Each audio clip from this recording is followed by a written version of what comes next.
Welcome to the Rugby Obsession Deep Dive. Our mission today, well, it's to really unpack a high-stakes coaching dilemma facing the All Blacks. We're drawing heavily from some sharp analysis by former All Black great Justin Marshall. We're not just summarizing his points, we want the actionable stuff here. What is the problem? What's the, frankly, quite painful solution Marshall is proposing? And, what kind of leadership does it take to actually pull off a genuinely high-risk decision like this? Before we get stuck into the strategy board, if you love digging deep like this, please remember to hit that subscribe button for Rugby Obsession wherever you get your deep dives. It's the easiest way to stay ahead of the game. Yeah, definitely subscribe. So our focus today, it's really on Marshall's critique about Scott Robertson and the whole aerial game situation. Marshall is basically laying down a challenge to Robertson. He's asking, look, can you make a really high-risk positional change? The sort of brave move that, let's face it, has become Rassie Erasmus's trademark with the Springboks. It's a proper sporting conundrum, isn't it? You fix a weakness in one spot, but you might weaken a strength somewhere else. Okay, let's unpack that problem first then. We know the All Blacks have had a bit of a shaky year. But what exactly is the major issue right now? The one that's got Marshall sounding the alarm bells. The core issue, and it's pretty stark in the source material, is the ongoing high ball woes. It's been dogging New Zealand rugby throughout 2025. It's not just, one dropped catch here or there. There's real instability in the back three. Robertson just hasn't managed to settle on a combination he trusts back there, partly due to injury, sure, but also just inconsistent form from the guys playing fullback and wing. And when we talk high ball woes, what does that actually look like on the pitch? Is it just guys dropping it, or is it something deeper, more strategic? It's kind of both, really. Teams and the Springboks are the prime example. They are deliberately targeting that New Zealand backfield, Right. Launching these massive, towering kicks. They're designed to challenge the chasers and the catcher at the same time. It's like an aerial bombardment. And the sources point out, even Will Jordan, who's probably been their most consistent back overall. Yeah, he's been great. He still struggled. A lot, actually, under the high ball in that Wellington test against the Bugs. And when your main guy back there looks shaky, well, the whole defensive structure starts to look a bit fragile, doesn't it? Right. That really clarifies the problem. But here's the tension you mentioned earlier. Will Jordan's a standout, but who else has actually performed well despite this chaos in the backfield? Exactly. That's the tricky part. Despite all the aerial problems, the two backs who have, statistically anyway, been the All Blacks' best performers this year are Jordan and the man holding down the midfield, Jordie Barrett. Jordie's been playing probably the best rugby of his career at inside center. Number 12. He's been immense at 12. Totally.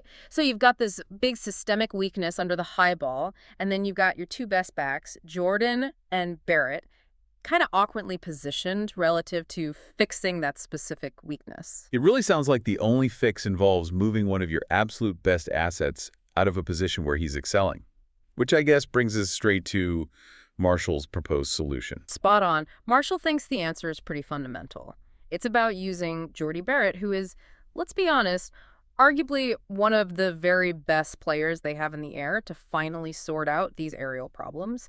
The logic is simple. If the problem is catching the high ball, you put your best catcher back there to deal with it. Okay, but here's where it gets really interesting, maybe even radical. Marshall isn't just saying use Barrett's skills. He wants to move him, right? Move the guy who's in top form at 12. Back to fullback, number 15, or maybe wing. Positions he's played before, yeah, even at the World Cup, but not recently, and certainly not with this kind of authority he has at center. That's the core of it.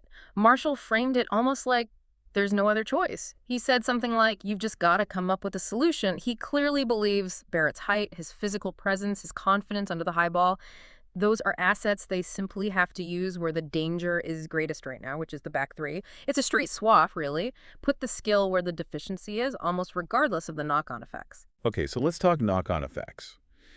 You move your best aerial player, Barrett, to the back three. Problem one potentially solved. But you immediately create this huge gaping hole in the midfield. And number 12, inside center, it's arguably the glue for attack and defense, isn't it?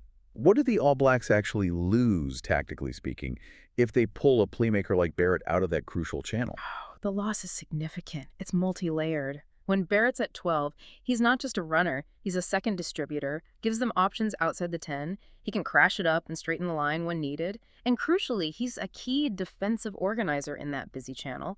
And he offers a second tactical kicking option too. So you lose playmaking depth, defensive solidity. Yeah, exactly. You lose that extra dimension alongside the fly half, and you lose a massive amount of, well, defensive glue, as you put it, right in the middle of the park. That's the strategic gamble Marshall is pushing Robertson towards. And that kind of gamble, that structural shift, it absolutely requires a viable replacement. You can't just leave 12 empty. So who does Marshall suggest the coaches should even be looking at to fill that massive vacuum? Right, and finding that answer is the real test of Robertson's leadership here. Yeah. Marshall mentioned a few possibilities they need to seriously consider probably right now. First up, there's Anton Leonard-Brown. Okay, the experienced head. Exactly. He's the only other midfielder in the current setup with significant proven test experience playing at 12. His strength is he knows the systems inside out.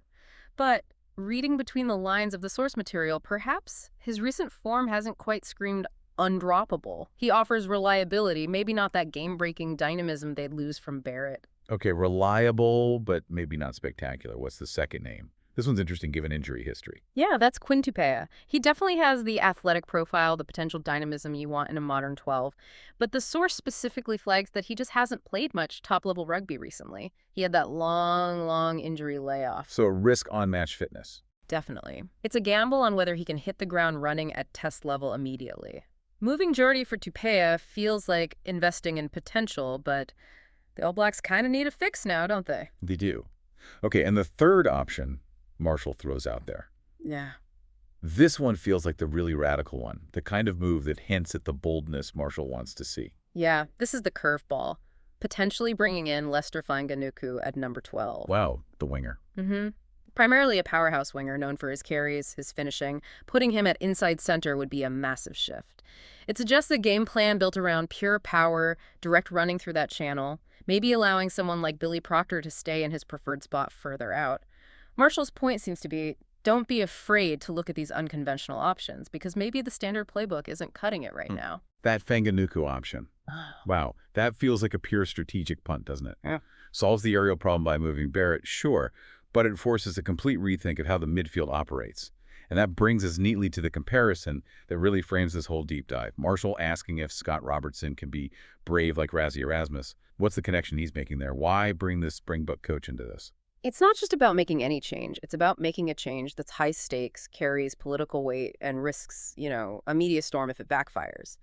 Marshall is essentially asking if Robertson has that calculated ruthlessness. Is he willing to sacrifice a combination that is working Barrett at 12 to fix a trend that's losing them games the aerial defense? And the need for this kind of bravery is amplified by the immense pressure Robertson is under, particularly after the Springboks humiliation, as one source put it. Right, and just for context, that humiliation was the record 47-3 defeat they suffered earlier in the year. That loss put Robertson under the microscope immediately, didn't it? And it really exposed how fragile that backline defense could be. So what defines Erasmus's bravery? What are the examples? Well, Erasmus is almost famous for these high-risk calls that often fly in the face of conventional rugby wisdom. The most obvious one is the 6-2 bench split, opting for 6 forwards, only 2 backs. That's a huge risk. If you get an early backline injury, it could completely derail your game plan. Yeah, it leaves you very exposed. Totally. Or his willingness to shift established stars, like putting Damien De Allende maybe somewhere unexpected, or backing a relative unknown like Manny Libak at fly half under intense pressure. These decisions show a coach who prioritizes what he thinks is strategically necessary over perhaps minimizing potential criticism if it goes wrong. So Marshall's implication is, if Erasmus faced this specific high ball issue with the All Blacks, he wouldn't hesitate. He'd make the Barrett switch. And his critique of Robertson, then, is that Robertson is currently, maybe, suffering under the weight of expectation and being, quote, really robotic in his approach. That word robotic is pretty pointed, isn't it? It suggests a kind of cautious system-first approach, sticking to established roles rather than the radical, maybe uncomfortable adaptation Marshall feels is needed to beat the best teams consistently. Marshall's concern isn't about Robertson's coaching skill, it seems. It's about nerve. It's about courage. And that quote really sums up the political tightrope. Imagine if it doesn't work, the fallout. That's the hard part. Okay, but let me just push back slightly on Marshall's critique for a second. Doesn't Robertson deserve some credit for how he handled things after that record defeat? He fronted up immediately, owned the loss publicly. He even agreed with the critics, saying they were right to let us know what they think.